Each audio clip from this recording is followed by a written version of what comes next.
Ladies and gentlemen, boys and girls, weavers, divas, and handheld receivers, welcome along to the Joe Spiver YouTube channel, where we discuss books and little else. And I do, believe it or not, have something of a book haul for you folks.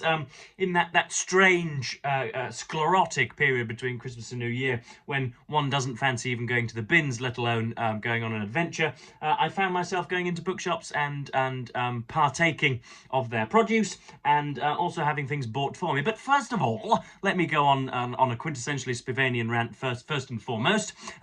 There is a story sweltering in the cold winds of Britain at the moment. It is a socio-cultural point which I should like to make. And again, before I get into that, even I thought that my political opinionation, or you know, any time that I spent my 2 pence worth, was somewhat anathema to you, and yet, on consulting you guys in my community section the other day, asking which videos you'd prefer me to make in 2025, or which, if they're not currently present, you would like me to begin making, you said that, you know, cultural commentary and refocusing on television perhaps, and favorite films might be of interest to you. So I can do this now with alacrity. I don't feel as if I'm trampling on strange ground, and yeah, things don't have to be bibliocentric, which is nice. I don't like to think that I'm held hostage by you fine folks, but sometimes I do feel as if I owe it to you. If you feel particularly awful about this, then I won't bother. But anyway, Christ, Joe, come on. There has been a story, as I say, stalking the land here in Britain, and that is the really the grooming gang scandal, the so-called grooming gang scandal. Which is a strange phenomenon indeed, folks, because it is just, as per usual, another example for some discreditable folks to be xenophobic. The narrative that Elon Musk and Nigel Farage and Richard Tice and Tommy Robinson and any little scion of the right-wing media would have you believe is that over a period of about 10 to 15 years, the most heinous and depraved acts have been performed by apparently primarily men of Pakistani Muslim origin on white working class girls in the north of England, in Rochdale, in Telford, in other places similarly ostracised by David Cameron and George Osborne. Now that is flatly untrue. There is absolutely no what should we say? Pakistani Muslim men do not predominate in the people who are committing such vile, savage, heinous acts. Okay, I think there was a study done in a little while ago, which tracked or found 1,200 perpetrators of child-based, group-based child sexual exploitation, and found that I think 42% of the perpetrators were white, and 10 to 15% of them were of Asian origin, 25% were of Caribbean, Black Caribbean origin. In other words, it's a perfect multicolored medley. And I don't think I really need point out that whether you are black, blue, or battleship grey, to engage in child sexual exploitation is absolutely foul and utterly reprehensible, and you should be dismembered and thrown into the darkest dourest corner of a prison ward. I don't really think I needed to clarify that, but just in case, I have done. And again, just in case you were wondering, despite my accent and my dress sense and my cricketing predilections, I am of working class origin, folks, so I'm not some Soros-hired member of the liberal elite come to call you all idiotic proles. But yes, it seems that Tommy Robinson and Richard Tice and Nigel Farage care not one jot. They do not care one jot anyway, but they do not care one jot about the fate of young girls, if indeed they are sexually abused by white people. They only care when it is done by people who, as I said on my Blue Sky the other day, who who hail from different countries, who swear oaths to a different book, and who sport a different colour of skin. So that's that. Elon Musk called Jess Phillips a rape genocide apologist published, I do believe, which is, again, just another example of his steaming, borderless ineptitude, because Jess Phillips is, of all the sitting parliamentarians, I think the lady who can be credited with being most concerned with the fates of women and rape victims and those who fall under the tyranny of sexual assault. So again, Elon Musk is showing himself to be quite the little plonker. But I think that should just about cover it for today on that front. So yes, let's get into matters. Another one, I do have a brief question now that it's come to me.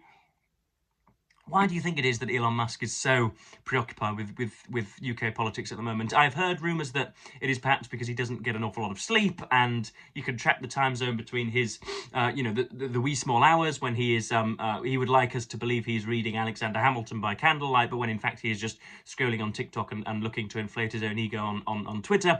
I think that it just so happens that most English stories are breaking when he himself is in his quietest hours. I don't know.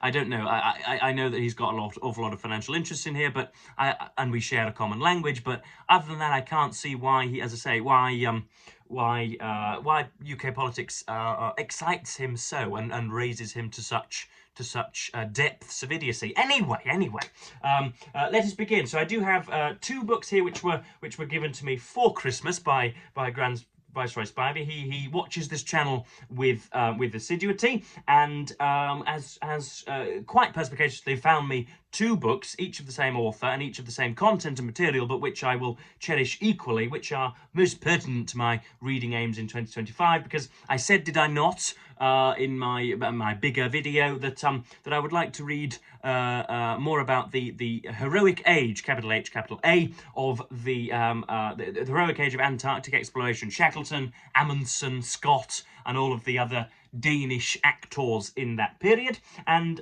yes, he's got me two copies of F.A. Worsley's book Shackleton's Boat Journey, which I think is comprised entirely of his diary entries, or it might be he might have spruced them up and stylized them when he got home. But yeah, of course, for those of you that haven't heard, in the early 20th century, when war was booming on the Flandrian fields, there was a group of perhaps 25 to 30 particularly intrepid people who were looking to get to the South Pole, and Ernest Shackleton, the Anglo-Irishman, was the person who captained them on that venture.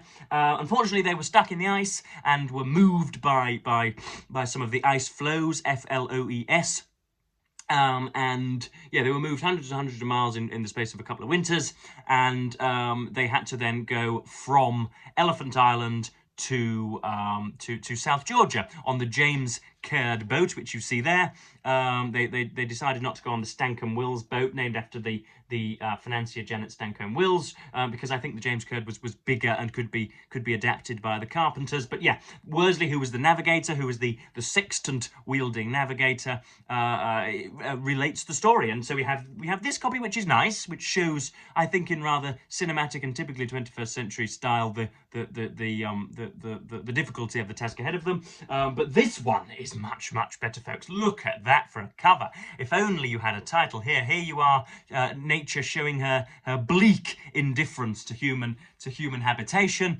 So you have there you are, and then if you turn it about, you have more of the land and more of the snow-covered Alps or indeed just the snow-covered mountains of the region. So yes, that's Shackleton's Boat Journey, written by Frank Worsley. Are we going to get a date of publication? First published in 2002. Oh, first published in Great Britain by Hodder and Stoughton in 1940. So that's Mr. Worsley's account. That should be jolly good. And yeah, I can't wait to get to those. Next up, we have four books which I have myself plucked from the shelves of either bookshops in Derbyshire or ones here. So you remember that I got a Waterstones voucher, and so if I have bought new books, then that is why. It's because other people have bought them for me through an intermediary of a voucher, rather than, and so I'm not being extorted by multinational corporations. Next up, yeah, we have something which was actually bought in a second-hand store. This is AGP Taylor's English History, 1914 to 1945, and I think this forms part of a series which is the Oxford History of England. So there you have AGP Taylor, English History 14 to 45, quite the tumultuous period, as I'm sure you will agree. They did not go gentle into their imperial descent. Did the Brits? Did us Brits? We threw away our worldly hegemony in about 4 or 5 years, I think it should be said. But America was catching up by that time anyway, weren't they? So yes, AGP Taylor is, for me anyway, one of the prototypical elbow patch gentleman who might, heaven forbid, wear this of a Monday morning, who is, as I say, a typical academician, a real scholastic historian who is cited as somebody to read, somebody who one ought to read if one is to be wanting to be considered as historically literate. So yes, we have, how does he split this up? How do we go? There's the preface, which we don't want. We have the Great War, old style. We have the pressures of war, 15 to 16. We have a nation at war, 16 to 18. We have 18 to post-war, 1918 to 22. Then we have normal times, or V-normal times in 1922. Three-party politics, 1922 to 25, the years of gold, 25 to 29, unexpected crisis in 29, half-time, the nation saved, the nation not saved, appeasement, 1936 to 9, in which Mr. Chamberlain will feature heavily, I don't doubt. Reluctantly to war, 39 to 40, and then finest hour, 40 to 41. I didn't realise there were going to be this many sections. Otherwise, I wouldn't have begun doing this. The Grand Alliance, 42 to 44, and then ending 44 to 5. And then you've got a massive bibliography and indeed charts for those of you of mathematical ilk. There you have charts looking at gross national product and industrial production. Dear God, thrilling stuff, I'm sure. But yes, I do need to know more about the fundaments of the country whence I came during such a big period. And as I say, never read any Taylor, and yet he's an elephantine historian, or at least reputationally elephantine. I don't know whether he was corpulent or not. But yeah, he's somebody I need to get to grips with. And so we have, yeah, English history 14 to 45. I think that's London burning on the front there, is it? Or yeah, I think that's under the whirring of the Luftwaffe, maybe. Next up we have yes, this is right. This is a new book, a brand new book, one that is actually, now that I'm coming to look at it closer, exhibiting some curious creases, as if somebody has opened it before. Anyway, we have a new edition of Hugh Brogan's The Penguin History of the USA. Now, this is not an impulse purchase, because I saw this on the Waterstones website not 2 months ago and put it on my wish list, and then seeing the frightful price, sort of kindly demurred afterwards. But yeah, this was $16.99. The last time I checked with my exchange experts, $16.99 can buy you a house in America, or indeed a sort of an oil field in Saudi Arabia. Such is the devaluation of much of the currencies of the world. But yes, this is the Penguin History of the USA. And yeah, I've looked time and time again, have I not? Again, I referenced it in my big video the other day, before New Year, that I wanted to look at the embarkation of the Mayflower, and indeed the establishment of the United States and its journey towards financial, what's the word I'm looking for? Financial prosperity, I suppose. I was going to use the word splenitude there, but that's not right. It was a mix of splendor and another one, I suppose. But yes, so I want to know how it came about, how excellent the founding fathers were, because to listen to some American commentators, you would think that butter would not melt in the mouths of those men, and yet I'm sure they had flaws of their own. How they mastered slavery, or how they dealt indeed with slavery, how the Civil War came into being, how they broke away from George III over the Atlantic in 1776, and then how they came to be a country of immigrants that that managed to not to conquer the world, obviously geographically, but to do it militarily and economically, and how they came to be such a superpower. Again, my demographers tell me that a great wad of you all hail indeed from Yankland, and so I suppose this will be pertinent both to yourselves and to me as well. I'm not going to go through the contents because that would take at least a minute, and I'm a most pressed man. So yes, that's the penguin history of the USA. There's a long road, perhaps set in Iowa or Nevada. I'm not too sure, but yes, that's it. We've got some praise on the front by Jonathan Steinberg, a marvellous, exhilarating book. It is history in the grand manner, lively, idiosyncratic, and full of insight. And do we have anything from? I thought we might have had praise from Niall Ferguson, but no. This celebrated one-volume history has established itself as the definitive work available on America, brilliantly capturing the dynamic events and personalities that shaped the nation's progress from its earliest colonization, spelt with a Z, up to the end of the Cold War and global superpower status. So where does it? I thought this stopped at the end of the Second World War, but it doesn't. It goes to, where does it go to?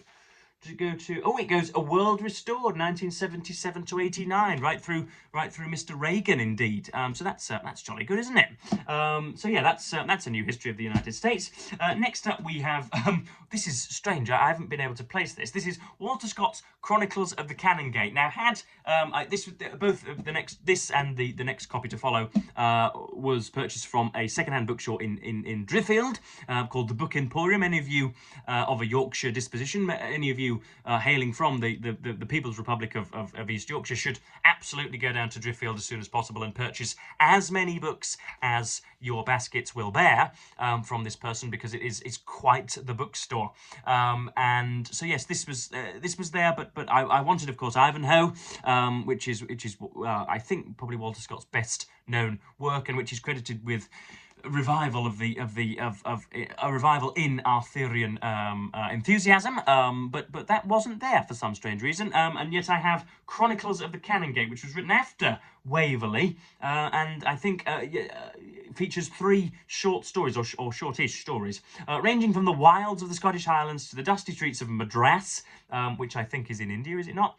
These 3 masterly stories all show lives transformed and, in some cases, destroyed by worlds and cultures in conflict. In The Highland Widow, a mother is devastated when her son announces his intention to join the British Army to fight in America, and uses all her cunning to keep him at home. The Two Drovers is a tale of prophecy fulfilled, in which the Englishman Harry Wakefield is set against his Scottish friend Robin Oig in a destructive and ultimately tragic quarrel. The Surgeon's Daughter follows the fortunes of 3 young Scots who attempt to settle in India during the early years of the British Empire. So that sounds good. As I say, Walter Scott's Waverley captured me like few other books in 2024, and so I am going to attack his oeuvre with molten most zeal. That's pretty good for extemporization, isn't it? Molten most zeal. Last but not least, we have Roy Jenkins' biography of Gladstone. Now, my maternal grandmother, the mother of my mother, is a brilliant poacher of eggs and quite the sweeper of worktops, and something of a humorous raconteur when she wants to be. But folks, she is as thick as the day is bright, unfortunately, or at least as shall we say, as what do I want to say? As intellectually limited, shall we say, as the day is bright. Unfortunately, she has as with most people, she has a latent intelligence, but has never had books or indeed anything of that nature thrown at her with enthusiasm, and so she doesn't wallow in her own ignorance, but she actually delights in her own ignorance, and so that does allow me to play certain games with her. And so me and my grandfather shared a nice moment yesterday across the table when I said, "Oh, I bought a book on Gladstone, Gran," and she and of course there was the usual face of thinly veiled consternation and confusion, and I said, "Oh yes, that gentleman who ran circuses in America in the 1950s, or the man who grew the world's largest watermelon in 2013, or the man who marketed the blue recycling bin to the Yorkshire public, or whatever." And you can count on her credulity in such a circumstance. But I'm done with insulting my relatives and better get on to summarising this book. So yes, Gladstone was a Victorian Prime Minister, I do believe, and the only thing I know about Gladstone is that he was Strange that, isn't it? I spent the last 10 minutes lambasting the ignorance of my saintly grandmother, and then in the next 5 seconds proceed by admitting my own ignorance. Anyway, Gladstone was a Victorian Prime Minister, and I know that Disraeli said of him that he was a sophisticated rhetorician, inebriated with the exuberance of his own verbosity. Why don't you wrap your ears around that one? That was written in the particular in the typical Disraelian style. But yes, Gladstone is, if the introduction is to be believed, a sort of quintessential Victorian, spanning her reign perfectly. And so I need to know an awful lot more about him. I hope, indeed, Roy Jenkins was once a sitting member of Parliament and sat in the House of Lords as well. And so I hope he doesn't have an axe to grind. I hope he doesn't have a political standpoint to vindicate. I hope he doesn't have an idol to immortalise. I hope not, but we shall see. But I shall get to this jolly soon. We have 4 sections of pictures in here, which is I don't know, what is it? It's entertaining, I suppose. We've got Gladstone here. Gladstone flanked by his official family of private secretaries, circa 1883. There he is, looking rather, what shall we say, harshly befuddled by the twits around him. So yes, I nearly whacked the camera from its ledge there, and so that is high time to finish, I think. So those are the books that I was given, and the books that I shall read in due course. So yes, please tell me what you're reading at the moment, and I've got to thank you for your kind responses to the community post. You have shown me the way, and I know just what it is that I'm going to record in 2025. But yes, I'm going to stop just over 20 minutes as per usual. Thank you ever so much for watching BookTube, and of course, bid you a fond farewell.